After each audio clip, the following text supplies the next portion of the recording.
Well, the American president is upset again, this time over a bridge between Windsor, Ontario and Detroit, Michigan that he says won't open without Canadian concessions. Here to talk about that and what else is making news is political analyst Raphaël Melançon. So, Raphaël, as we have heard, Mark Carney had to call Donald Trump up to try to smooth this over, reminding him that both American and Canadian products, steel, were used for the building of this bridge, even though we paid for it. Why do you think this is coming up now, especially when Trump himself was president when they had the groundbreaking for it in 2018?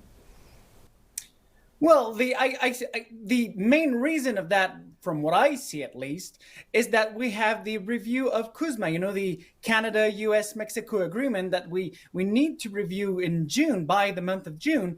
And so Donald Trump is basically using that bridge, which is a critical infrastructure between Southern Ontario and the state of Michigan. The economies of both states are highly integrated. So it's a critical infrastructure we need for trade and also for the movement of people. And he is basically right now using this new bridge as a pawn to threaten Canada, to put pressure on the Canadian government so that we make more concessions in view of these renegotiation of the trade deal between Canada, US, and Mexico. So he wants to force us basically to make some concessions.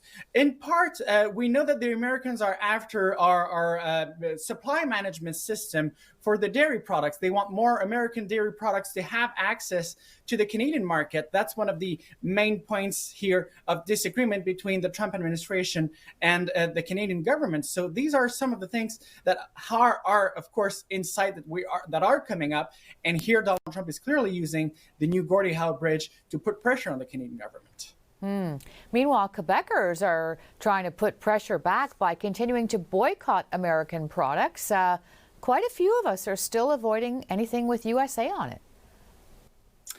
More than half of Quebecers, Caroline, are still boycotting American products. They're instead buying Canadian or Quebec products instead of American products. These are new numbers that were unveiled today by the Conseil québécois du commerce de détail, which represents retailers across the province. So it's good news to me because, as consumers, we have also a certain power to put pressure back on the American businesses, which are suffering from these boycotts, which in turn can also talk to their elected officials and to their president to say, hey, you know what you're doing here is hurting us directly. It's also hurting not just the Canadian economy, but also our economy. So let's try to soothe out things a little bit and let's try to agree a bit more with our main partners in international trade.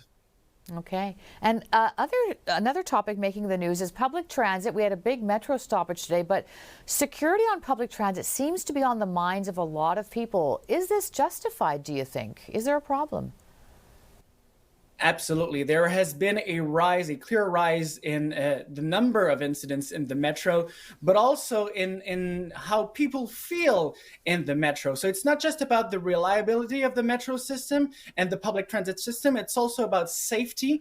And it's also about the underfunding of police forces in our metro system. Just an anecdote here quickly, Caroline. A week ago, I was on my way to CJAD Studios. And while I was on my way, there was a major incident that happened involving a homeless person that was in crisis in the metro, verbally harassing women on the metro, and he was quite aggressive, and people were literally running between the wagons and inside the train. So of course it's a safety issue, but even though someone called 911, there was no police in sight, neither on the case, neither inside the trains, so no one could intervene. And for 5-6 stations that thing happened. So these events like that contribute to the feeling that people are no longer safe in the metro system. And if we want to convince people to use public transit, we have to make it attractive. We have to make people feel like they are safe. So we need more police forces inside the trains and on the case in the stations as well. Yeah, and it only takes one incident like that to really firmly cement a fear in people's minds.